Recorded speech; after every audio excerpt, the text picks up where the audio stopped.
Well, the FBI is just simply carrying out their responsibilities. Of course they are. Come on, will you support law enforcement? There's nothing to see here.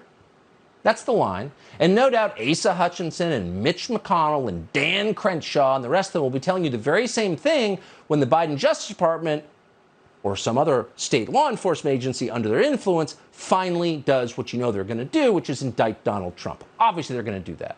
What's up, everybody? Major Retired Richard Ojeda here, and Trump and his associates may be coming to terms with the fact that Trump will not be free for long. He'll be gone soon, out of commission and behind bars. None of them are happy that their figurehead will be facing justice soon.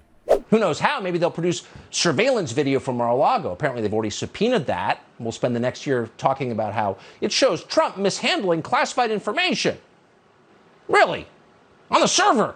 Remember the endless Russia collusion hoax? We're in for a lot more of that. The FBI is winning this round. They know it. Tucker Carlson admitted it himself on Fox News. That's them and their whole base who are resigned to it. But it's clear that they will use this to stir real hatred against our government. Even now, he's sarcastic about evidence, urging all his followers towards skepticism of the FBI. Trump is a criminal. And if you express any support for him or any interest in retaining, I don't know, the rights of free speech and due process, you're a criminal too. In fact, you are the threat. You're the threat. And just mentioning that you disagree with what is happening is an attack on our government. That's their style. Just the other day, after signing off of the Mar-a-Lago raid, your Attorney General, Merrick Garland, came on stage to whine about how actually he was the victim here. He's the victim.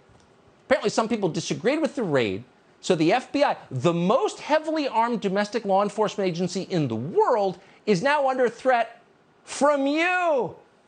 Right, you're the criminal. Our critics are in jail, but I got anonymous threats on Twitter. Poor me.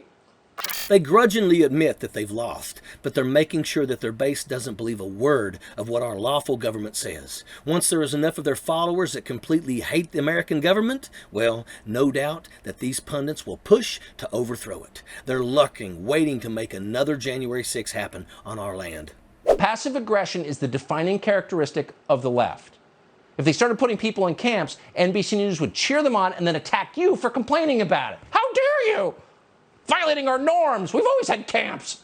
Carlson even resorts to telling his watchers that they are the criminals in the FBI's eye now, and making sure that they see the FBI as their enemy, that those of Trump's followers with a penchant for violence will take up arms against the state. Maybe he's not calling for action now, but this is the first step. Disbelief and resentment is only the beginning.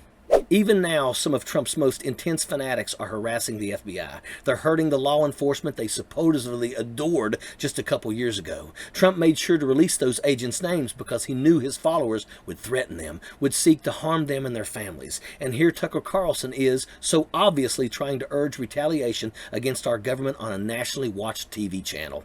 Everything these people do is evil. Their whole agenda is completely detached from reality. These people believe themselves to be protectors of America, yet want to tear all its foundations down. They're going to go after the FBI and the Justice Department for what they do to Trump because in their eyes, no one is right but him. Everyone is their enemy in this war. This is a cult of people indoctrinated to believe that no one else speaks the truth except Trump. He's a serial liar. Him and all his associates are known to speak nothing but falsehoods and fabrications, but all their worshippers willingly reject reality. It's absolutely twisted. In these trying times, we have to support our brave men and women in the FBI who are doing the hard work of investigating Trump. This man has nothing but hatred and violence in his heart for them and will do anything to put these agents in danger. He's a threat to our democracy and must be stopped. Sappers clear the way, airborne all the way.